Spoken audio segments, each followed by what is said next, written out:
Welcome, Talking Fight fans. It's me, your host, Jay Velez. Hey, I want to give a big thank you to everybody that is joining live today. Muchas gracias para toda mi gente latina que posible que entren a mi canal este día. And for all my people in Thailand, Swati Kap, Kapun Kap, I just wanted to throw that out there. I know a lot of you fans out there are watching. So, yesterday, it was a night of great fights. Where do I start? But let's get it going with the junior featherweight prospect Subaru Murata versus Jose Negrete. Subaru Murata, he's a 3-time amateur champion, and he stopped Jose Negrete in the first round. Subaru with a beautiful foot movement.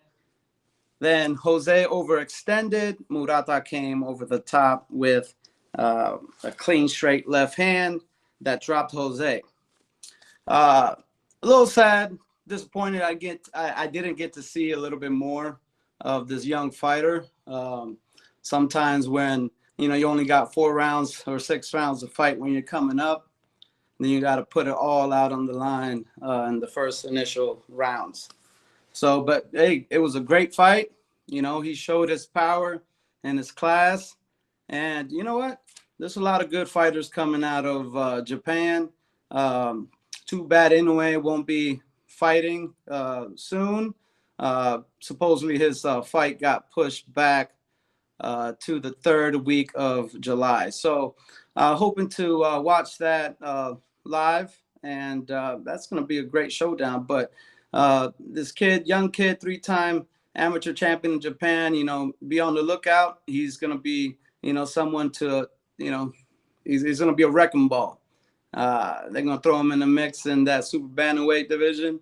And, let's see, because we also got Inoue in there too. So, and moving along to, because he was on the preliminary fight card. So moving forward, with Raymond Murata versus Humberto Galindo. Raymond Murata, a fighter out of one of those stables down in Texas. Murata started a little slow. He seems like he was not able to warm up enough before the fight.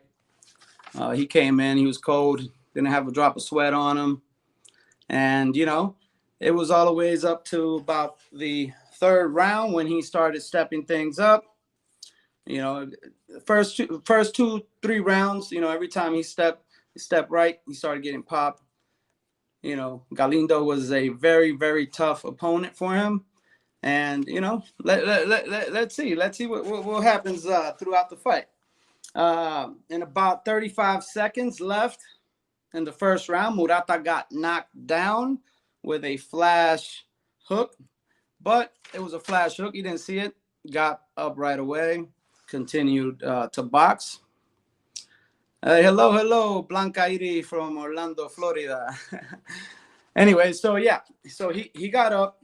He was able to box.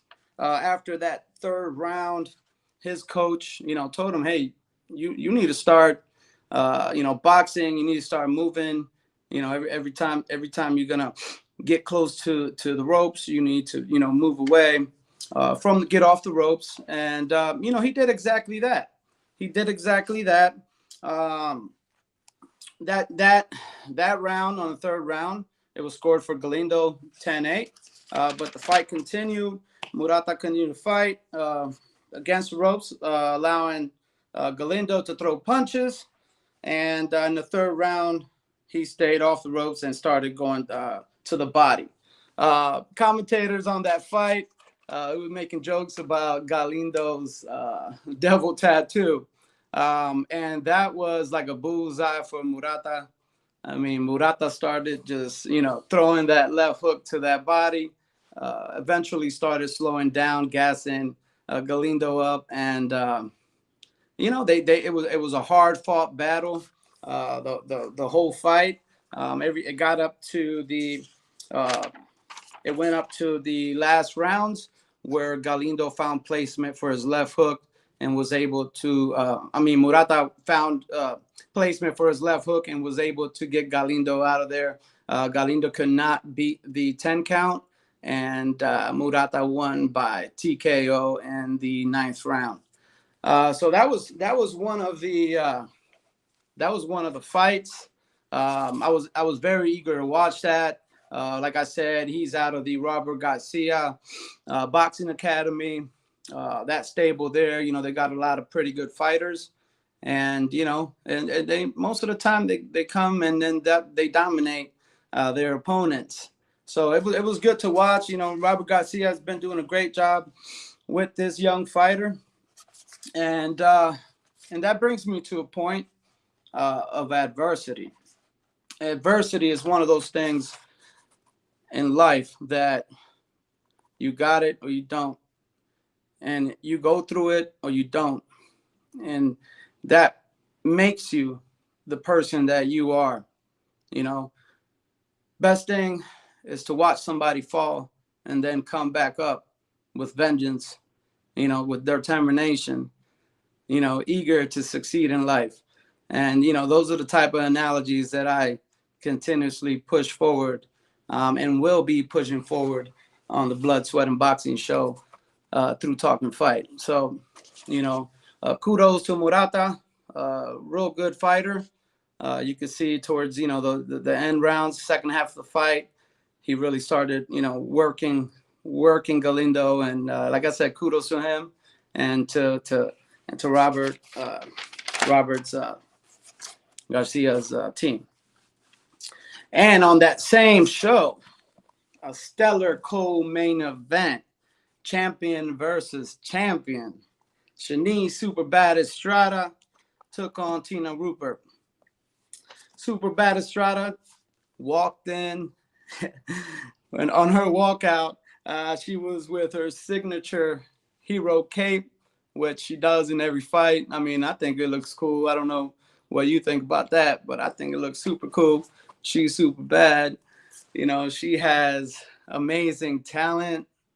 Her skills are unmatchable. And she did her thing. She did her thing. So Shanice, at the beginning of the fight, she started doing something that she never does, which is pop that jab. So she was popping that jab, popping that jab, popping that jab. And, her foot movement, how the way she was circling her angles, her switching, she'll throw the left hook and then she'll pivot and then switch to the southpaw stance, and, continued that the whole night. She did not let down. She did not have a round off. You got to remember these women fight so hard also because it's 2-minute rounds. So, but she didn't let off the gas. She did not let off the gas. Like I said, she had some beautiful angles, footwork, started to make it look easy in the ring. Second round, Estrada never allowed Tina to set up her shots. Her movement, her head movement, was giving Tina Rupert a very hard time. And that continued on the whole fight. About midway, I believe it was round 7, Rupert's corner told her, hey, you're losing. You're losing. So Rupert, came out in that 6th or 7th round, I believe it was, swinging, caught Estrada with a clean one. And then Estrada, kind of caught on, started blocking, started holding Rupert back. Rupert then eventually ended up, kind of slowing down in that round. And towards the second half of that round, Super Bad Estrada started taking over. And the same thing continued through the whole fight. I was happy to see her win. Now she is the WBC, the new WBC, the WBA, and the Ring Magazine champion. Ring Magazine, that belt is not won, it's given to the best fighters in the weight class division. and she is definitely the best fighter in the minimum weight at 105, 105 pounds. So again, it was an amazing, amazing fight. She, my jaw was down on the floor. I actually, this is the best performance that I've seen her have.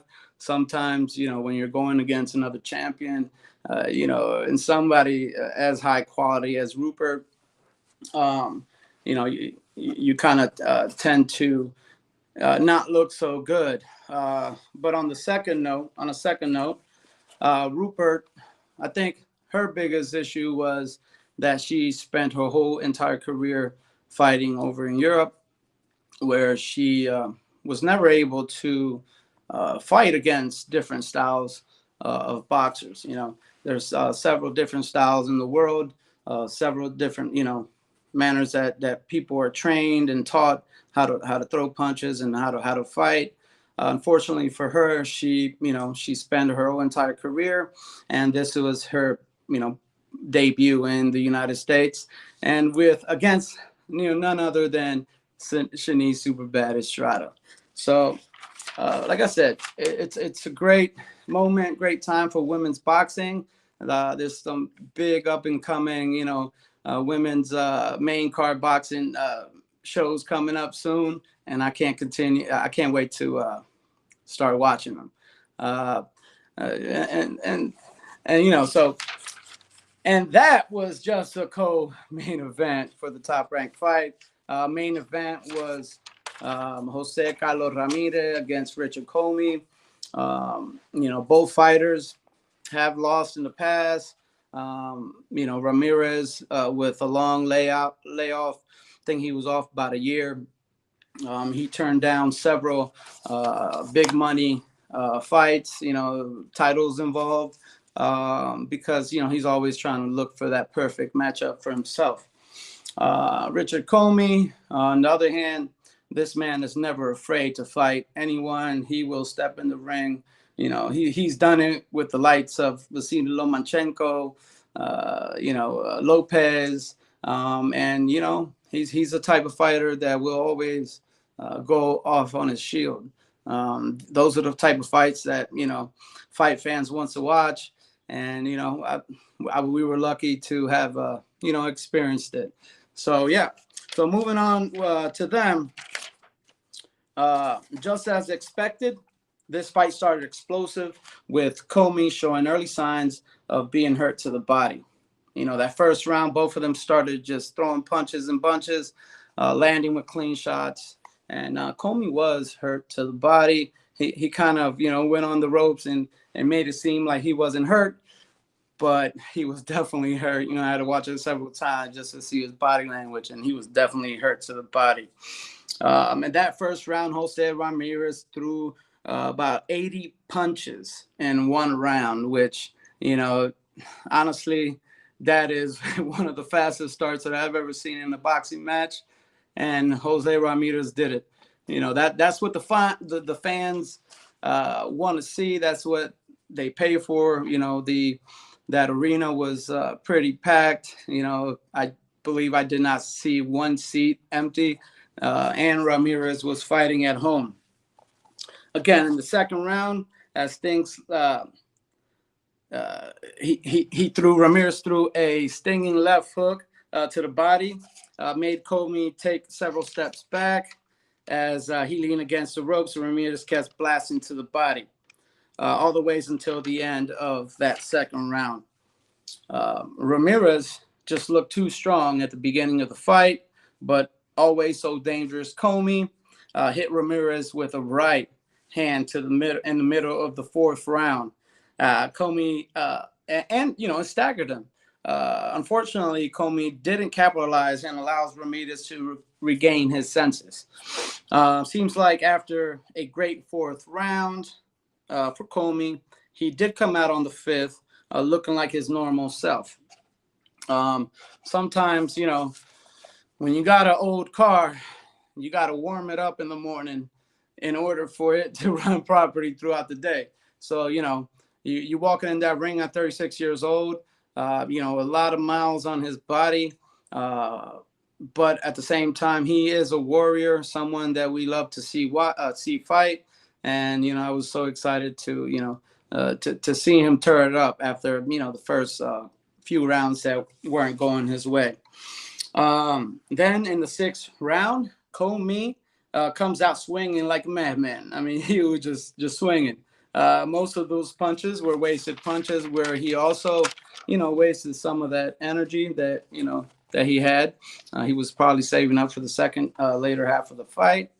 Uh, Now in round number seven, Comey's face showed signs of wear and tear, but that was his best round. He dominated Jose Carlos Ramirez in that round.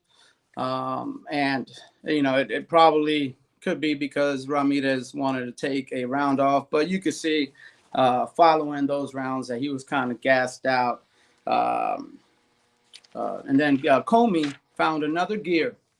He really did. He found another gear, but to no avail, because so did Jose Ramirez.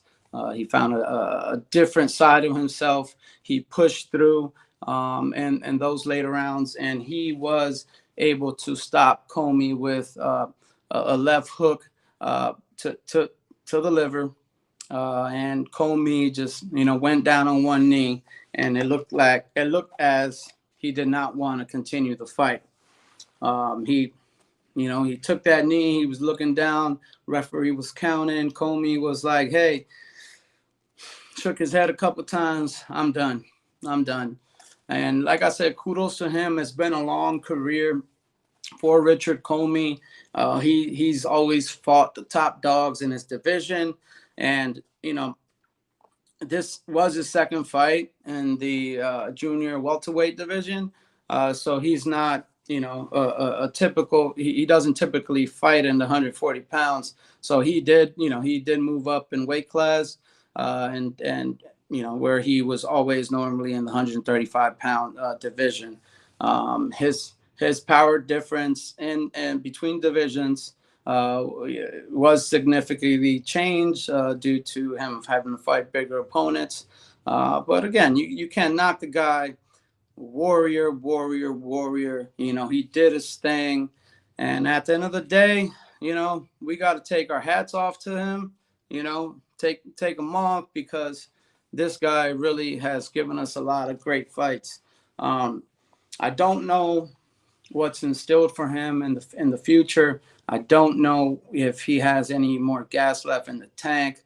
I really do hope so. That I hope that he comes back and he's able to just fight, pick and choose his fights. I believe that his time of fighting these tough fights might be coming to an end, but he's still got a little bit left. He might, if he retires now, he might miss the game, and eventually he's going to end up coming back. So until he loses that passion, that fire and desire that he has, just keep fighting.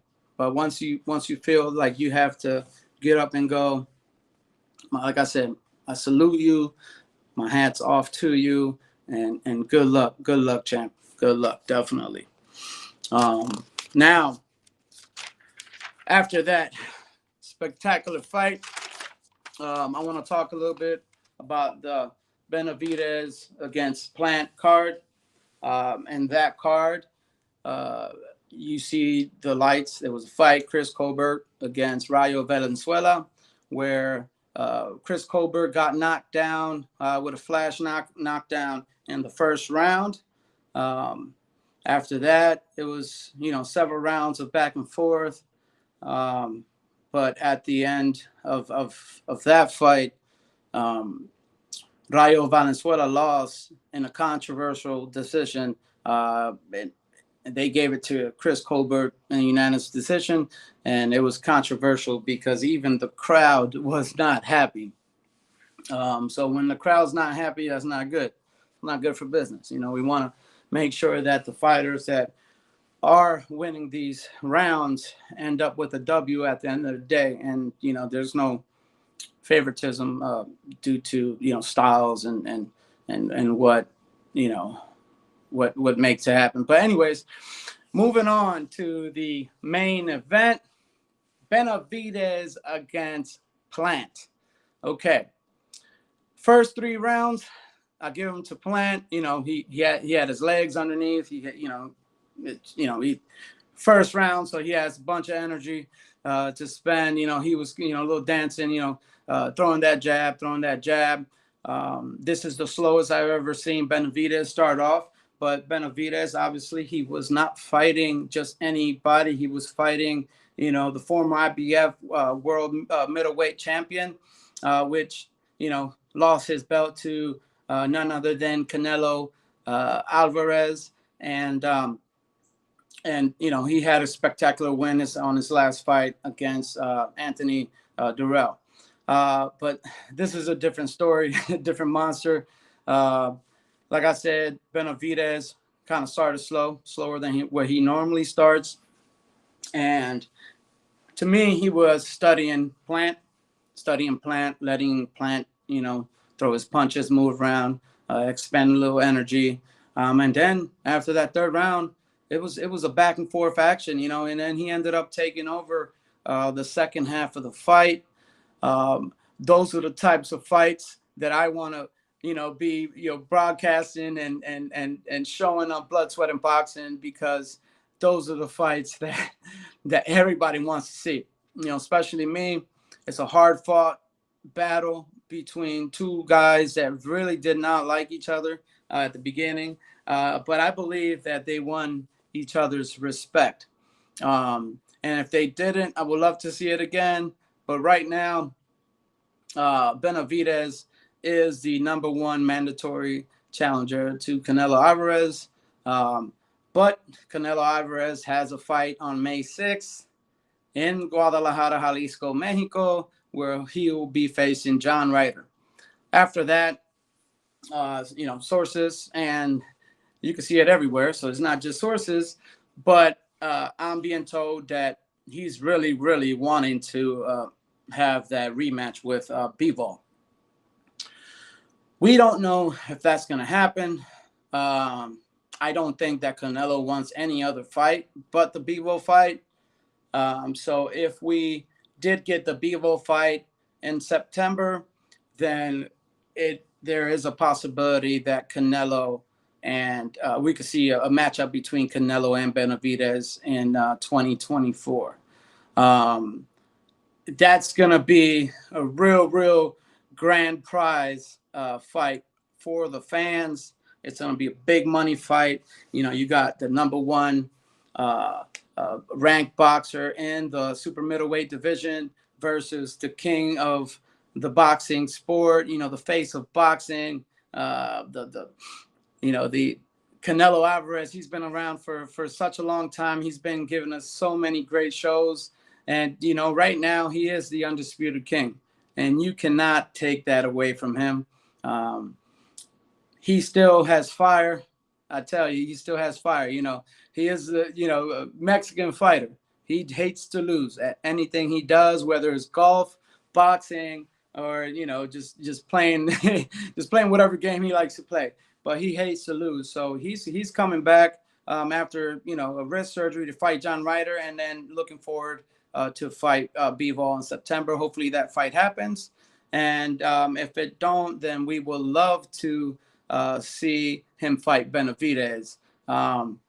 So, for right now, guys, that's all I got for you. Thank you for joining my show. Humbly thank everyone for stopping by and, just listening to everything that I have to say today. I couldn't do this without you. I couldn't do this without, the Almighty. Y mucho gusto para mi gente latina, mi gente de Puerto Rico. Wepa! Wepa! All my people, from the United States and all over the world. Everybody in Thailand that is always, also always so supportive of me, Kap Kum Kap, and, God bless everybody. And tune in to next week show of Blood, Sweat, and Boxing at 12 p.m. Eastern Time. See ya.